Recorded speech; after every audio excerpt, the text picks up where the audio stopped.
welcome to the next video of my LPL 2022 preview leading into summer.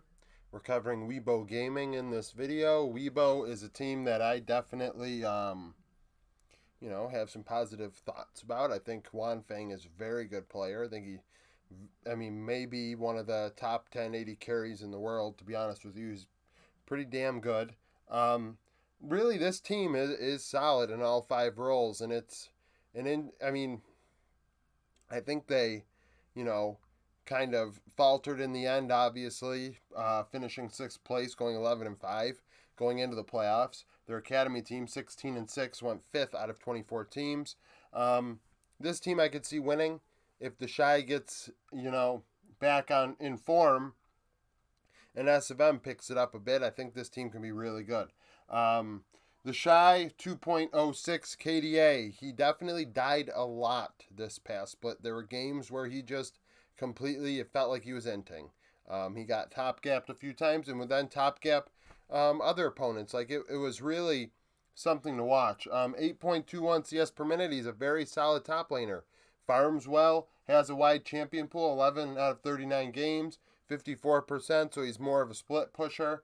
Only 15% kill share. He does not get a lot of kills, which is part of why I'm saying he needed to get more kills, to be honest with you. Given his capabilities as a carry on some champions, it would have been nice to see him get more of an opportunity to take games over. I know he picked I believe he picked a lot of Malphite and Ornn and Scion and things like that. So he played a lot of tanks as well. Gragas. SFM, a player that I feel like was a little off this past split, a 5.46 CS per minute. Usually he's much higher than that. I feel like he is really creative in his farming and being able to take his leads in the jungle and carry them to the rest of the game. 63.3% KP, so he did not make a lot of things happen compared to the rest of the team. A lot of solo lane action occurring. This was not a big team fighting team. 22.3% kill share, 18.1% gold share. So he's not getting a lot of gold, but he is, return on investment is higher for him with his kill share. He is giving the team more than what they are allocating towards him. As far as backups are concerned on the top side of the Rift, Decade looks fantastic stat-wise. The Shy is never going to get booted out. So other teams should be looking at Decade and trying to figure out what Weibo wants for him. He averaged nearly 9 CS per minute in the LDL. And despite that happening in the LDL, that is great. In even a Academy League, 54.9% KP, 22.6% kill share, 23% gold. He has carry potential in the top lane. Maybe he is the next top laner. Those stats are really, really good. He could be the next, Wayward or Zhao Halu in this upcoming split, whether it be for Weibo or somebody else. Maggie, another solid player, 5.66 CS per minute. Much more active than SFM with LDL squad, 74% KP. So the team in the LDL was a lot more, team fight oriented, ensuring that, Maggie got around. Similar kill share, slightly higher gold share because he outfarmed SFM by a little bit, but, that's level competition.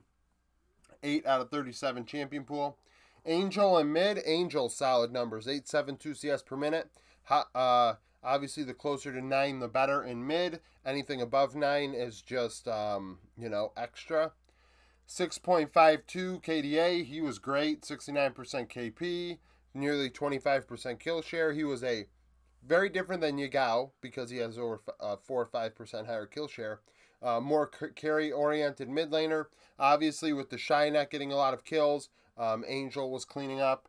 22.3% gold share. That's a pretty low gold share. Probably would have expected around 23 to mid 23s. Given his kill share, 14 out of 39 champion pool. That is massive. That is a massive aspect to his game, being able to play a lot of different things. And if his farm is as good as it is and his KDA is as good as it is, it indicates to me that he's good on all these champions. He can do whatever he has to do. I did not label this board with 1, 2, 3, 4, 5. Afterwards, I will go over who I think is the best player on the team down to the 5th relative to the roles in the region. Wanfeng, oh shoot, why am I keep skipping over these academy players. Force in mid is not ready. 7.77 CS per minute, nearly a 6 KDA. Doesn't get in as many fights, doesn't get in as many kills.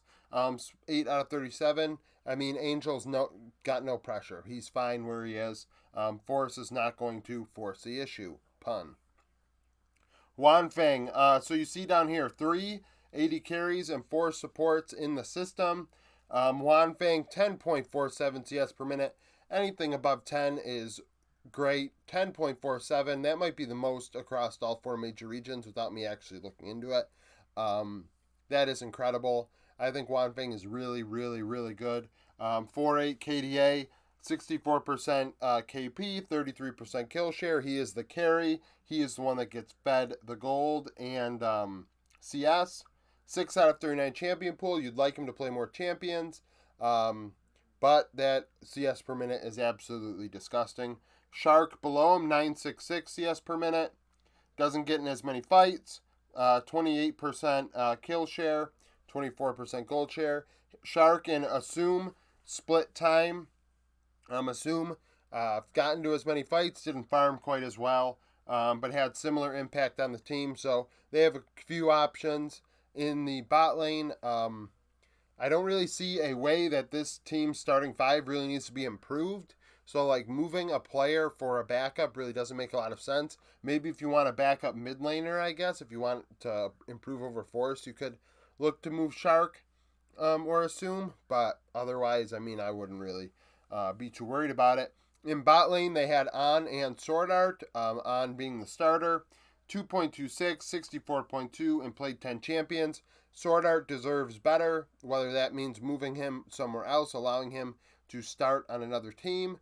I mean, the guy deserves better. He only played in 3 games, 517 KDA, 71% KP in those limited action. Obviously, Sword Art is a known commodity. Very, very good player. Struggled with TSM, but he is very, very good. He deserves better. Whether that means a starting role on this team or elsewhere, I would not feel, how do I word this? I would not be like upset if they moved on and put Sword Art in, did whatever they had to do. Obviously, this team I would not be shocked if it went to Worlds. Not at all, given that the skill level individually with these players is pretty outstanding in top, jungle, mid, and bot lane. Support being the role that you kind of like. If Sword Art plays, he should be able to, not bring them down. It's weird kind of because, I went over BLG last and a player had 60% KP. I forget if it was Crisp or the backup. Or JDG. I went over JDG. I'm doing so many videos today, I'm losing track. When you look at this, Wanfeng and On have about 64% KP, so they were attached at the hip. They were not going elsewhere on the Rift without each other, which is a good sign. You'd like On's to be higher to show that maybe he roamed mid or things like that. But with how good SFM is and how good Angel is, I guess you really don't need On to move around. As far as Academy and support goes, Wooey, I'm going to go Wooey, and Good. Similar stats, Wooey a little bit better, 8 champions in 36 games. I mean, given the Sword Art being there, if they intend on actually playing Sword Art and On, they don't need it. I mean, Academy is whatever. With this team, it's probably the first team that I'm actually going over where I feel like all 5 roles are good enough where you don't even need to even consider one of them coming up and playing in place of these players, and which is interesting because like BLG, I was saying, this is a star-studded roster, but at the same time, I felt like there was room that a player could come up and kind of shake things up, where this is just the Shy needs to die less, SFM needs to be allowed to farm a little bit more. Maybe if the Shy dies less, SFM can focus more on pathing, and that's pretty much it. I think this team is very, very good. Comment down below if you're a Weibo Gaming fan. How do you think Weibo's going to do? What do you think about the Shy and his struggles in spring? You think it was more of a draft issue in the champions he was playing, or do you think he was just kind of, playing a little over aggressive? Comment down below where you think Decade should go. If you watch the LDL, what's the vibe on Decade? What's this guy about? Because honestly, he looks pretty good stat-wise. Like the video if you like this sort of content. Subscribe to the channel for daily League of Legends content. I cover all 4 major regions. I intend on covering all 4 during the summer split, doing what I'm doing for MSI right now as I film this, which this video is coming out a week after that. I'm going to cover all the games just like I did for MSI, so stay tuned for those. Thank you for watching this video, and I hope you come back for more content.